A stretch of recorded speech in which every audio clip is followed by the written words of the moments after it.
I believe there is a sequence and a code to unlocking anything you want in your life.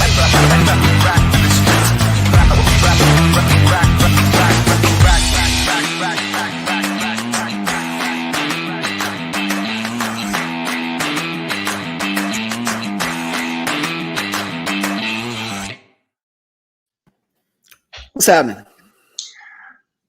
Living the dream, John. How about yourself? Living the dream. Enjoying the couple months of warmth that you have.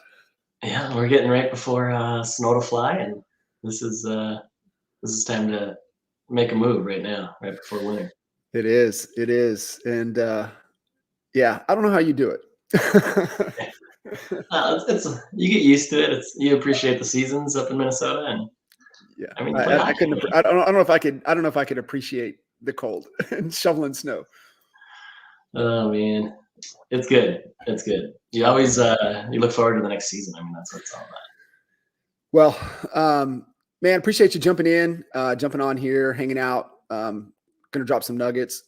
I know for sure, especially, when we jump into the business side of things, really what, you guys do extremely well and really focus on, that LTV, that lifetime value, and do such a great job, connecting with your clients. But, for all the folks, tuning in, give a little bit of background, a little bit of about your story.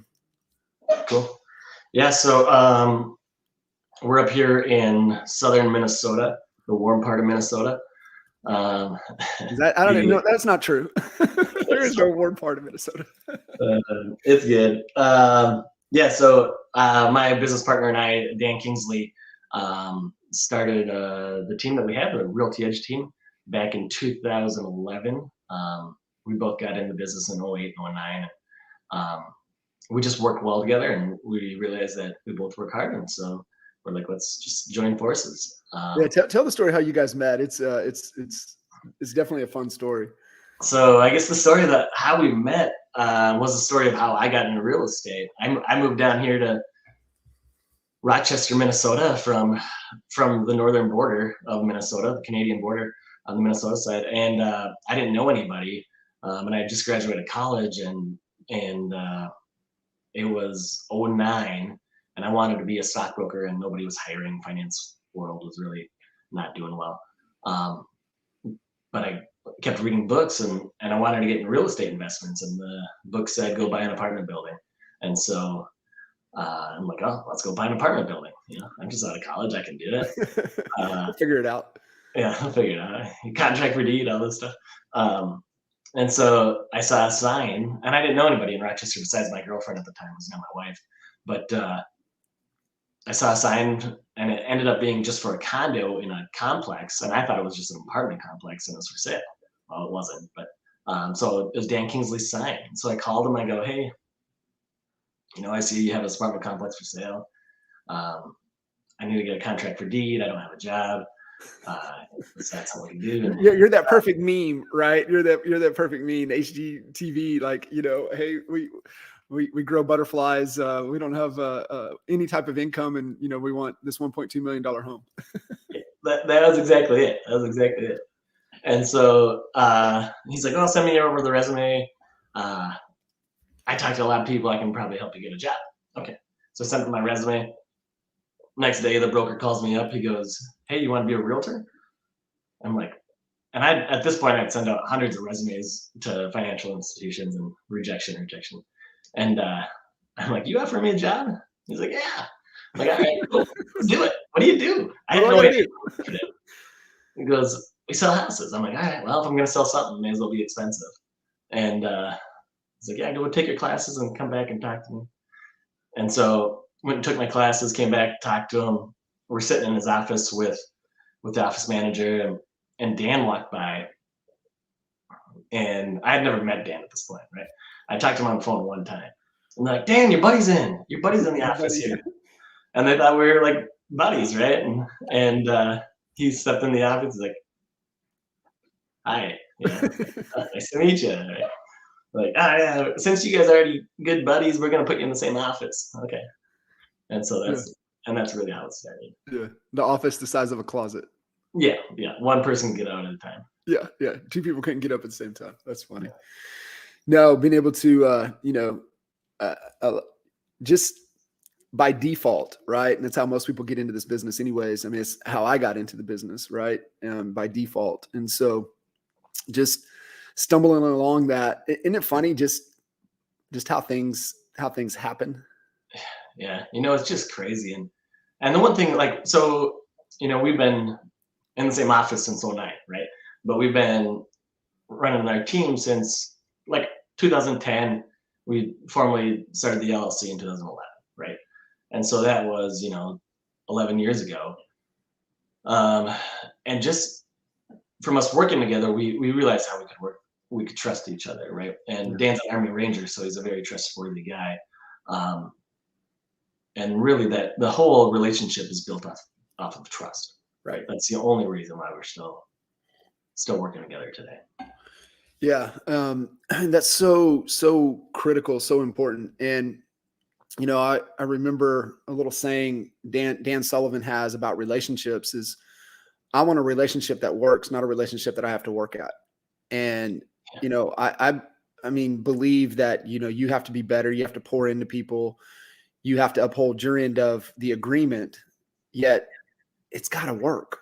And sometimes, you have to go through certain things, like with me and Kinder, right? We needed time apart to be able to come back together to grow. And it just works. Right. And so to me, with what you guys have, it just works. And so you guys are both, get after it, hardworking, just to me, similar in values. Very much so, right? We both got young families and work hard, but family's number one. So yeah. And I've had the opportunity to work with the two of you for quite some time, and it's just what I'm most proud of is how the both of you have grown as as business leaders, as leaders. Just your ethics, the things that you guys stand for, but also, growing, as humans, growing as dads, and, growing as husbands. And that to me is really more fulfilling than anything that you guys have accomplished on the business side. Thinking back, Kyle, with, kind of where things were when you guys kind of first started, knowing what you know now, what changes would you go back and have made? I don't know if it's necessarily a change, but there's one thing that I'm really glad that we did. And that is, from day one, we always played the long-term game, right? I mean, you can come in and shortcut people and try to make a quick buck, but you're going to be in and out of the business, and you're going to have a bad reputation. In our town is about 110, 120,000 people, with surrounding communities of probably another 30 or 40,000 people. So it's not that big, right? So word travels fast. The one thing that I'm really glad that we did, we always played the long-term game with other agents, with clients, all that stuff. So now we built a really strong reputation in town because we weren't trying to make a quick buck. Right. And so what does that mean? Somebody listening in, hey, I get it, delayed gratification, long-term. I mean, shit, you guys are a decade plus together as a partnership in the business. And, you beat all of the, the small business statistics, beat all the real estate agent statistics. So what, somebody listening in, that's kind of newer into the business, and even if they're, 2 to 3 years in, right, they've gotten licensed since 20, or maybe late 19, to where they don't understand really how a seasonal real estate market really works. Thinking long-term, like, what does that mean? What are some of the things that, like, hey, if I had to teach you this, what this means, what would those kind of handful of things be? A lot of it comes down to your gut feeling, right? Like if you're doing something and you're like, I don't know if this is right or not, odds are it's probably not right, right? And that has happened throughout our careers so many times. Like if you have to question it, it really seems like it's not right, right? So trusting your gut, and if it's not feeling right, it's probably not right. Find a different way to do it that is right. And something like that is like, um, just working with other realtors is a big deal, right? Because they're your coworkers, right? So it one, you never talk bad about another realtor out there. Um, if you don't have anything good to say, just don't say it at all, right? Right. Right. Um, you never steal somebody else's clients, right? Um, those are just ways of really ruining your reputation in town. Um, and same with clients. Like if you're working with investors or if you're working with first-time home buyers, um, there's ways you can spin houses to make them look appealing, right? But you got to know that you have to go to sleep at night, right? And it's important that you don't try to pull the wool over somebody's eyes, right, and try to spin it the wrong way. Yeah, most of us are in, even here in OKC, it's still a real small real estate agent community. And I get when you say 135,000 in the entire county area surrounding. I mean, that was Lawton. And I mean, like, I think a lot of people listening in can really resonate to that. Obviously the opportunity seeing the opposite side, in a DFW market, to where like you could do 1,000 transactions and might not do 2 with the same agent again. And so it is a little bit different when you get into that small, reputation is everything. And, it's really comes down to reputation management, which we're another way of saying, protecting your brand and what you stand for. And, it's one of the statistics with, the CHSA process, right? We have to cooperate at a high level. Statistically 70+% of deals are done with a co-oping agent. I mean, think about that. If you got a bad reputation and nobody wants to, deal with you, you're difficult. That really hurts the percentage of your opportunities because of from a co-oping standpoint. Ultimately, that really ends up hurting your clients, right? Like we've got so many deals that we put under contract over the last year. I mean, when the market was extremely hot, and now like agents want to work with us, right? Because they know that we'll do an ethical job and we'll make sure that everything goes smooth and get the job done. And if there's an offer that's competing against us, a lot of times the agents want to work with us. So right. In essence, that really helps out our clients. Yeah. I mean, that's such a key point, when you're really focusing in and building that administrative staff, that support, that they've got to, understand that they've got to do their job, and they got to do their job really well. They need to be A players. And that helps agents. They're like, okay, cool. Right. We want to do one of their deals because their team and how efficient it'll be, how smooth it'll be. Essentially, I mean, you do a lot of heavy lifting for them, and that's okay. I mean, that's just part of the value that you bring to the community, being able to do that. Yeah. We have the best staff. I mean, we have Tammy, that's a rock star, and Alyssa, that's up and coming, so. Yeah, it's key. It's so key, man. Talk a little bit about just kind of your perspective, your viewpoint. You know me, I'm pro partnership, so definitely I believe in it. I think, especially one partner. I can give you pros and cons when there's three partners, good and bad, but definitely pro partner, kind of the situation where you and Dan are at. Somebody that's kind of thinking about that, man, I would look to align, look to partner with somebody. What are some do's and don'ts, things that have worked well for you and Dan? Yeah. So one of the reasons why we did decide to partner up was we just couldn't really if you want to have a family, you want to have family time, right? Or you need to have family time, otherwise you won't have a family. And somebody needs to be there to back each other up, right? Mm-hmm. So the beautiful thing about it is we can back each other up, right? If Dan goes to Alaska, I can back him up here or whatever, right? I think there's a couple things to think about when you do it, right? You got to make sure that you align well, like you mentioned, not working on the relationship and make the relationship work.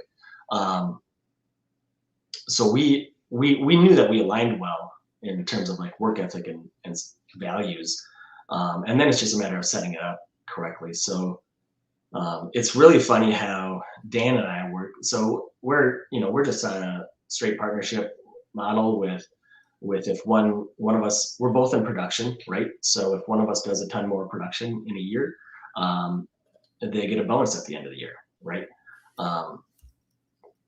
But the funny thing is, like, we started, selling, a couple houses a year, right? And now we sell a lot of houses a year. So, but the entire way up, we just push each other, right? You push each other all the way up so that, nobody wants to lose, right? So Right. you're always like, oh, we got to get one more deal or whatever, right? So we end up doing very similar amounts of business personally together every year. So Do we you think did. that's important? Do you think that's important, especially in real estate? If you have partners that the way you're structured, I think the way you're structured is because both of you are in production. Yeah. I think it's also unique, right? Because it'd be hard to find somebody else that's super compatible. But I think there's also a couple other ways to structure it, right? You could just structure it on a production basis, right? Where you put X amount of dollars in the bucket for the team, and whoever sells gets the remainder. That would probably work too, but being one, essentially, you're also a lot more bonded, I guess, right? So I guess it's like a marriage with having one bank account. There's different views on that, but you're in it together, really. Mm-hmm. Yeah. That's a great point. I look at, structures and different things from partnerships, and, it always comes back down to, compensation drives behavior. And so, if that's how it's designed, and that's the result that we're going after, given the season of where the business is, right? And ultimately, that production throttle for both of you will come back. And, that's, the increase of headcount and, does things change at that point, or what does that look like? So just something to be, mindful of, for anybody listening in that's kind of, looking at a partnership or struggling with a partnership. You got to go back to, what's the goal, what's everybody's involvement, and then what's the model, the comp structure, look like. And I know you guys are straight salary, but you dump all of your stuff in. Have other partnerships that, like you said, right, a percentage of every one of their deals goes into the bucket and then goes that way. Like even in the partnership, even with me and Kinder, it wasn't 50-50. I mean, but he did the bulk of the heavy lifting as far as production goes. And so, that it just aligns to what your role is in the organization. Yeah, it's got to make sense for both parties. Yeah. And, Crabtree says, fair doesn't mean equal. So it has to be fair based upon, what it is that you're doing in there. And where I see a lot of people that get in trouble where they mess it up is that they come in 50-50, one runs operations and one runs production, and it's not equal. That's not equal. Right. At all. Right. No, not at all. I think like deep in your heart, I think if it's fair or not. Right. Like if you're out on the golf course every afternoon, you probably know. Right? Yeah. You'll be building some resentment. That's not going to last. Yeah, not going to last at all. Man, on staying on the business side of things, for you guys understanding playing the long term, really foundationally, when you look at it, and it was, I think you guys really embraced, kind of our philosophy with it, and talking about lifetime value, and knowing that a small, the very first transaction you do with a client is less than 10% of the overall total value from that client, especially with you guys been in the business, been in the game, going on, 13, 14 years. You've had some clients turn over. Even if you just statistically follow, you probably have people on their second or third purchase if they're still in the community. Yeah. And then the other factor, and you guys do a really good job at this, and I would love for you to kind of unpack as much as you want to with this, is that you guys do just a phenomenal job at extracting referrals out of those people. Talk to us a little bit about that, and understanding what you mean by not only lifetime and playing the long game with the real estate community, but also playing the long game with your database and with your clients. Yeah, for sure. I think that's probably one of our best features. And when we bring on new agents to the team, our number one thing is to make really good agents out there. So they have to learn it as well. And so we want to teach them how to implement a process of having a long-term client, somebody that sticks around with you. So what we do is we do have our 34 touch program, right? So every month there's at least a minimum two touches with every lead or every person in your database, right? I mean, that's really your business in this game. So whether it's a Facebook message or mail them out a Minnesota Vikings magnet, that would be 2 touches, right? So, but what has really paid out over the years are our client appreciation events, and we call them raving fan events, brought to you by NEA. The client appreciation events, really, we try to do 3 or 4 a year. During COVID, it really sucked, so I don't think we did any, or I think we mailed out things that they could do on their own. So right now we're lining up our fall client appreciation event, right? And so what that's going to be is we rent out a bar, and we've done this one other time. Not you guys, not in a bar, not you and Dan. That's a whole nother story. We'll get there later. Go ahead. And it works really well. What's really interesting is the first time we did it the Sunday after Thanksgiving, and we had fantastic turnout. Everybody was in a fantastic, relaxed mood.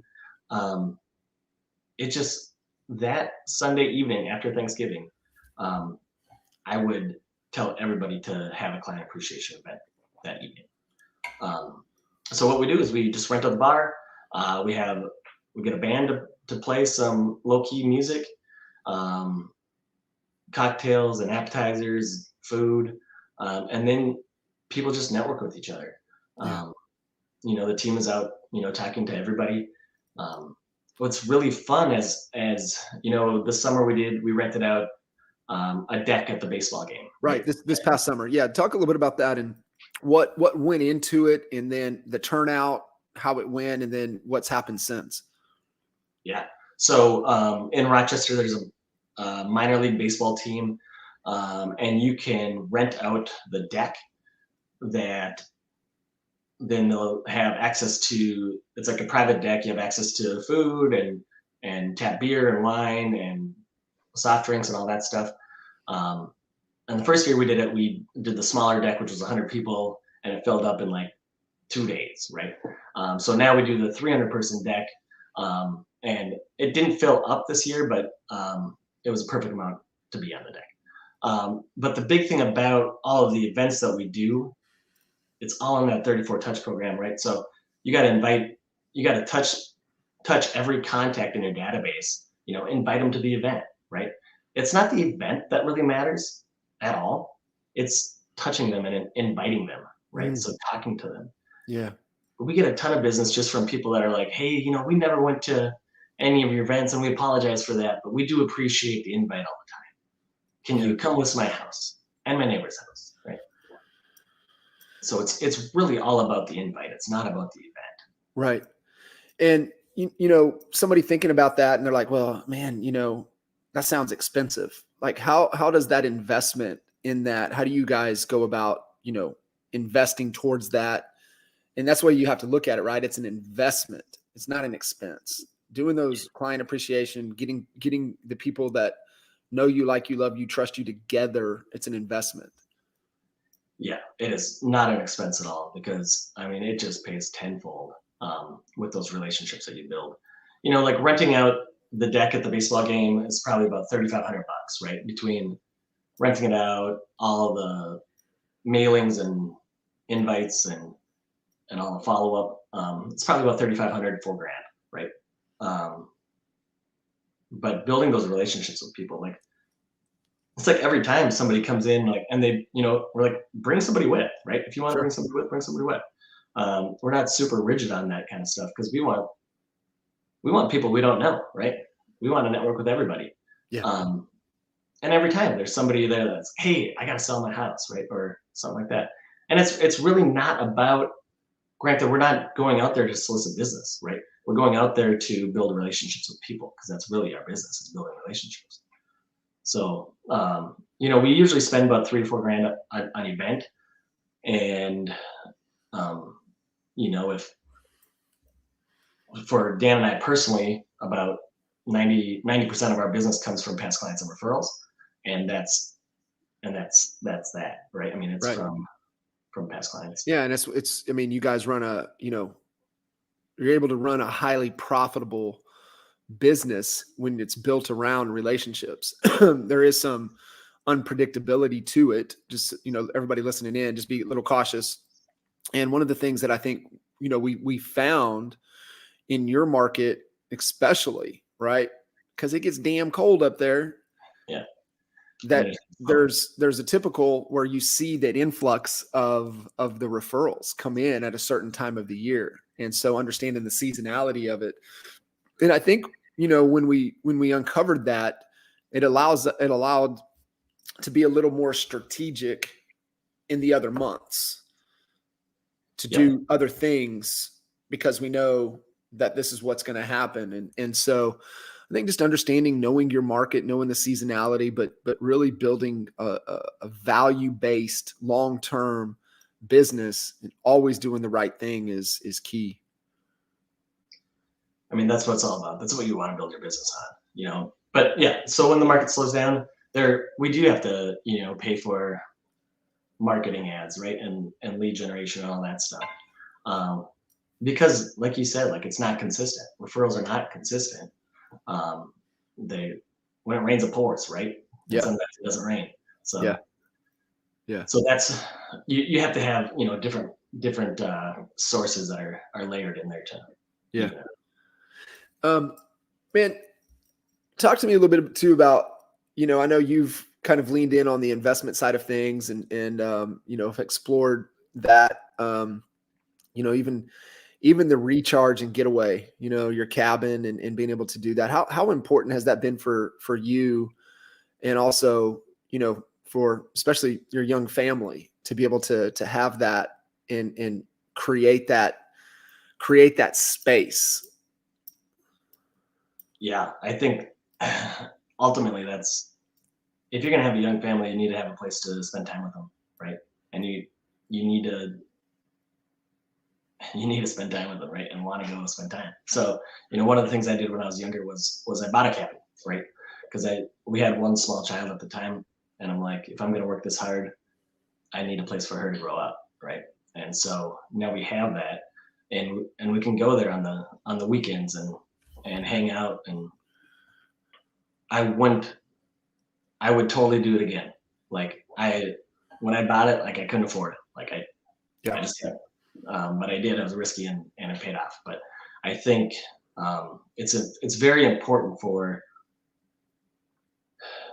people. Like, you can get so caught up in this business, right? And wrap all of your time into showing houses and prospecting and all that stuff.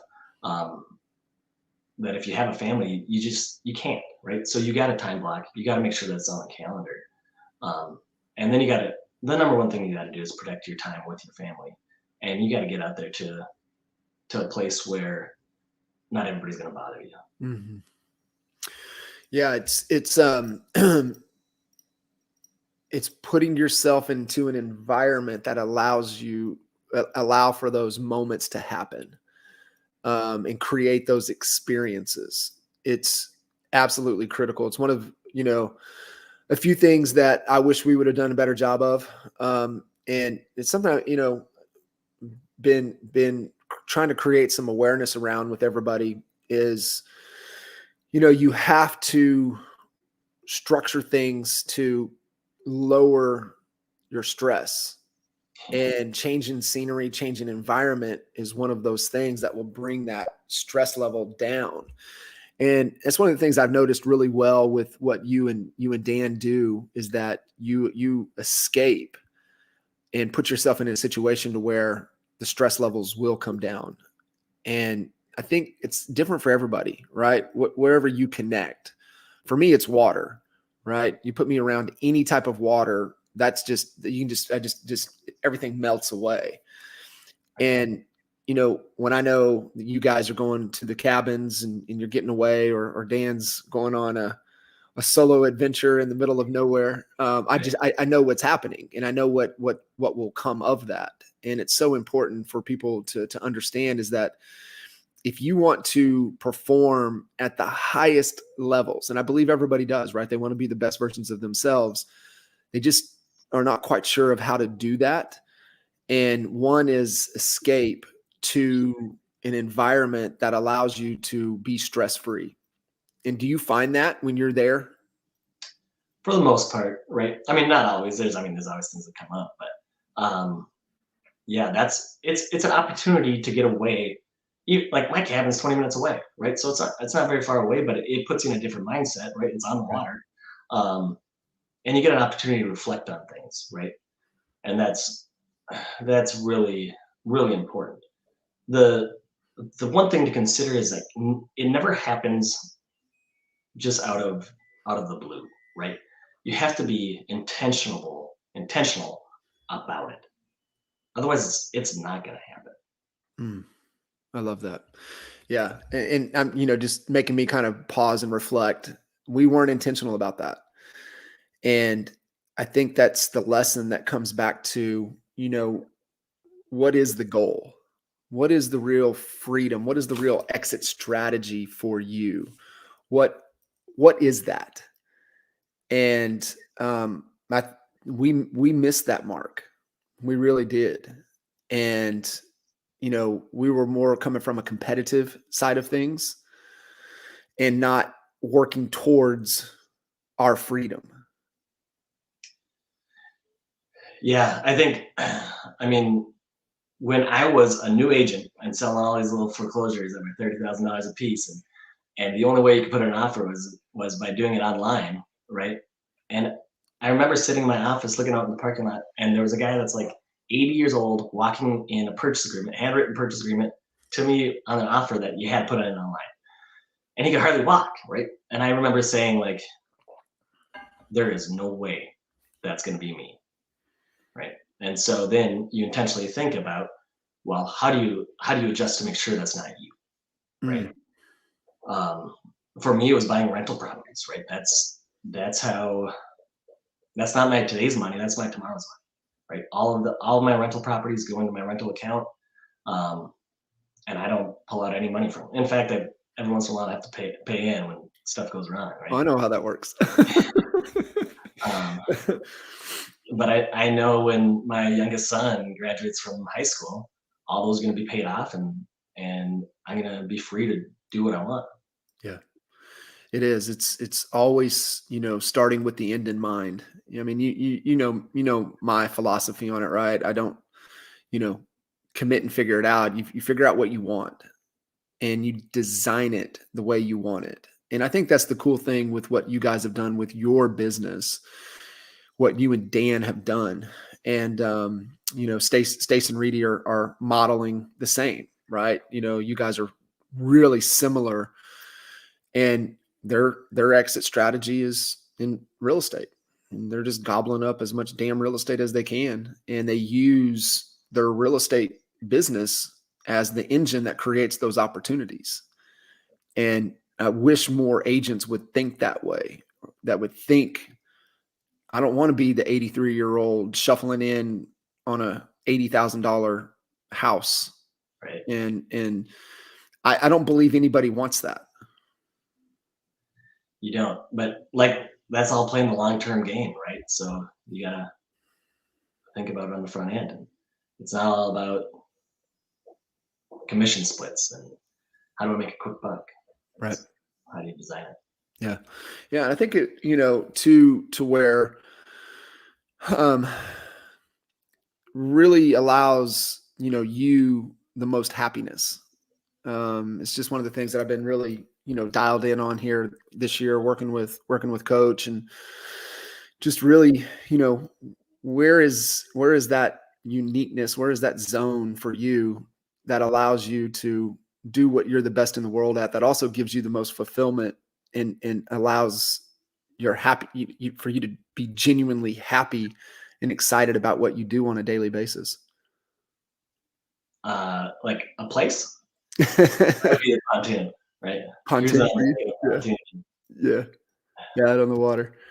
Yeah. So it's, you have to do that. The stress levels have to come down. It's, you can stress your way to a certain point, but after that, you'll hit a ceiling and you won't get any further. So being able to do that, which is super, super important. What are you guys, you and Dan, most excited about moving forward? Yeah. So I guess, as a team, our number one thing is to make sure that our agents are well equipped with being able to be the best that they can be. Right. So what we're most excited about is growing the agents, and which is what we've seen over the last year, last couple of years, right? As agents they're starting to tick up on their production, and that is really exciting, right? Yeah. It's, go back to what I just said, right? What gives you the most fulfillment?